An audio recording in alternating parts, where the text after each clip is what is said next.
It's Thursday night. You've chosen to join Trenny and C for another whiskey review. Excellent. Except today it's not a whiskey review at all. What is it? What we're going to do is we are going to talk about best beginner scotches. Right. How do you feel about that? I like that idea. We're also back at Trenny and C headquarters. In all of its glory. Yeah, So, we did a couple of really lovely episodes at our favorite watering hole, and here we are back. Yeah, tell us what you think. Do you like the favorite watering hole better, or... What's your favorite Trenny and C location? Yeah. All right, well, we're going to be right back with best beginner scotches.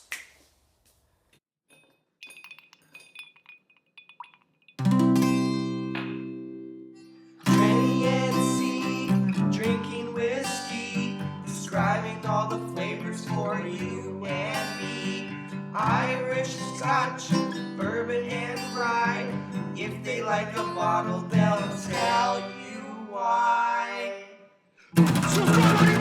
Okay, here we are. Kick us We off. poured ourselves just a little something to sip on while we're doing this. There is some logic to what we're doing here. I think the first whiskey we're going to pull out today, these scotches, they're all scotches. It's not saying that it's a single malt necessarily or a blend or whatever, but we will start with one of the most iconic whiskeys on the planet, very recognizable, and it is Johnnie Walker Black Label. And what makes this a little bit more of a step up from the Red Label, well, there's a few things. Red Label just isn't great. But this one is an age statement blend, so it's a 12-year-old, and it is a blend of approximately 40 whiskeys with kind of a higher content of single malts in it.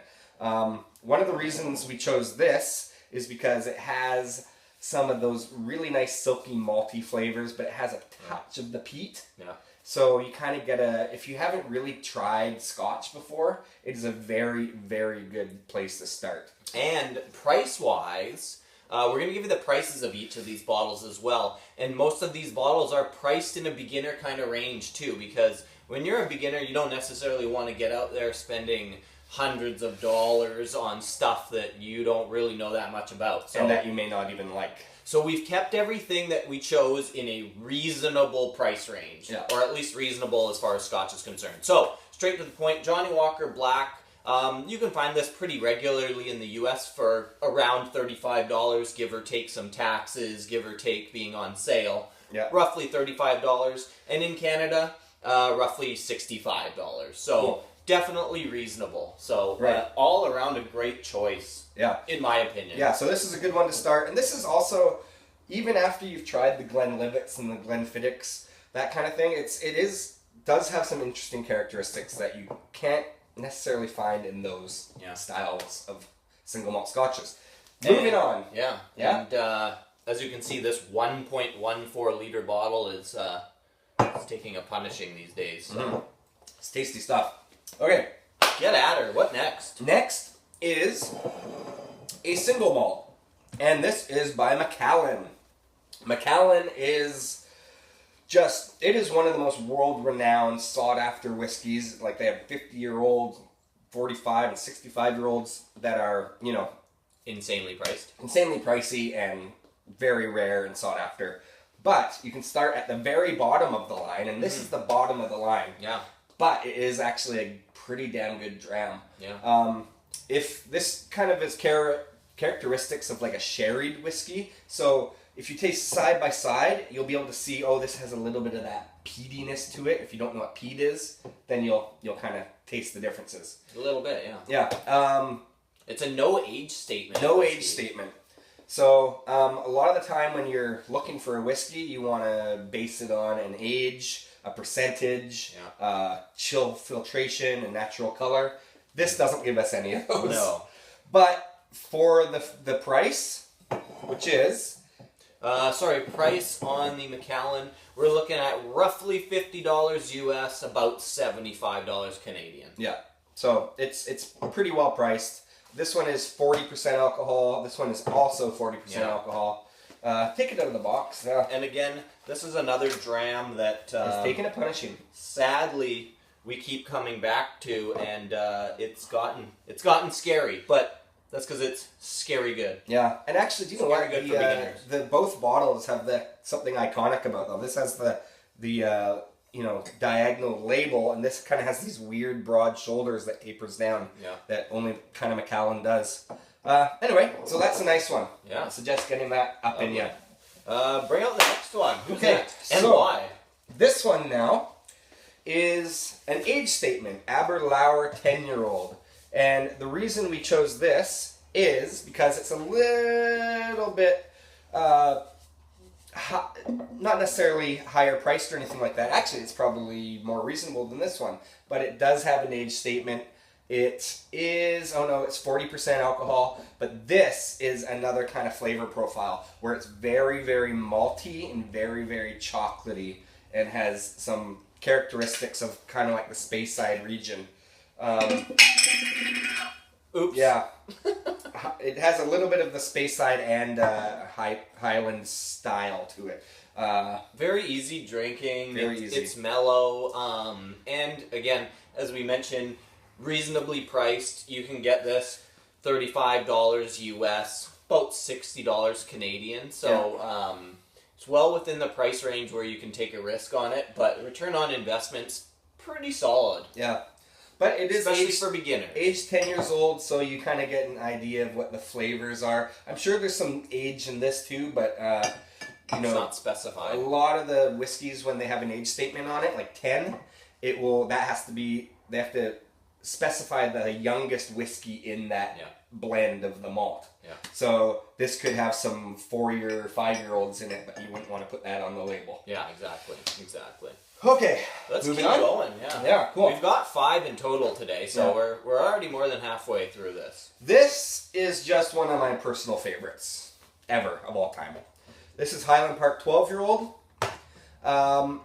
Reason why I choose this in this kind of order is because this whiskey kind of goes all over the map in Scotland.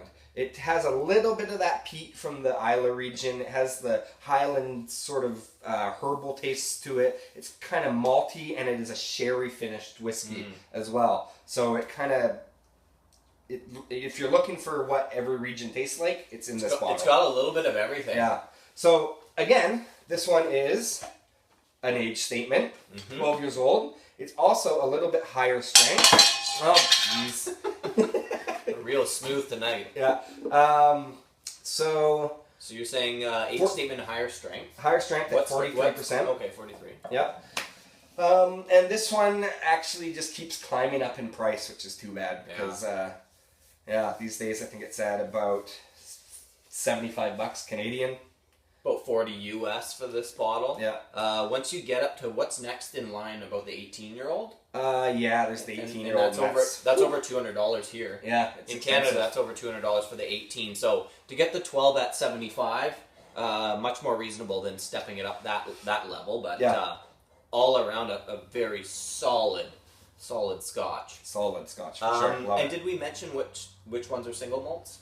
Yeah, so these 3 here are single malts. This one here is a blend. And the final one. Before we introduce it, this is probably the most heavily debated. There's a disclaimer on this one. This is highly debated as a beginner's Scotch, but we have our reasons, and I think we'll explain them to you. But we're totally willing to hear your arguments in the comments section, or you can tweet us and tell us what ridiculous decisions we've made here. But I think this one's gonna cause a little controversy as a beginner Scotch. Yeah. Show the people. We got the Lafroig Quarter Cask. This is like punch in the face. I think the reason we chose this is because this will make you decide if you like peated whiskey or if you do not like peated whiskey. Yeah, it is. It is arguably one of the most peated. And it's arguably one of the most memorable Scotches you'll ever try. Because you're not going to try that and be like, hey, what was that one? No, you're going to remember Quarter Cask Lafroig. You're going to taste this for days after you try it. You'll remember it because it's still there. This was actually my first heavily peated whiskey I ever tried, and that's exactly what my thought was. I tried it, and it was just like a medicine cabinet of smoke and peat. And, some people love it, some people hate it, but if you're gonna go for it, you might as well just go for it. And it really will help you decide what kind of Scotch you like, because I maybe don't necessarily recommend purchasing it without trying it as a beginner. But as a beginner, if you went to a bar and you were trying some different ones, this has to be on your list of something to try, because then you're going to go, whoa, I love it, or whoa, I hate it. Yeah. So one thing about this guy, there is no age statement on it. It is approximately 5 or 6 years old, but peat behaves better at a younger age, and by better I mean it's usually a little bit stronger. It doesn't have any time to fade out into the wood and like the angel share and things like that. But it is also bottled at 48%, so it is all around, for the price and everything, a good kick in the face when you need it. It's a full whiskey experience in one bottle. So that's our lineup. What's the price on that one there? Oh, sorry. Lafroig, we're talking about $50 US, $75 Canadian. Yeah. So this is another one that kind of keeps creeping up in the price. It used to be a little bit less, but it's getting more and more expensive. Now it's more expensive than the 10-year-old here, which is kind of too bad. But the thing about it is, all of these are pretty much cap out at $75 Canadian and about $50 US. So there's nothing that's going to break the bank here. They're all very good. Certain people are going to like certain ones more than others, because you're going to like your sherries, or you're going to like your peats, or you're going to like the mellow ones or the lower percentages. But these are all worth trying as a beginner.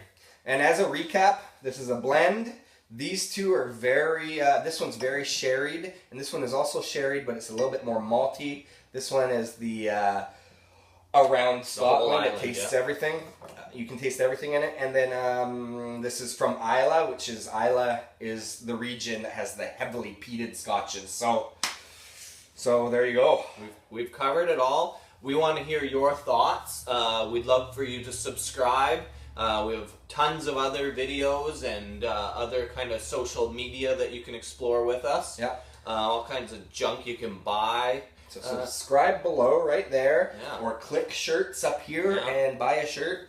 They're totally cool. And subscribe, and we'll see you next Thursday or for unboxing on Saturdays. Cheers. Trendy and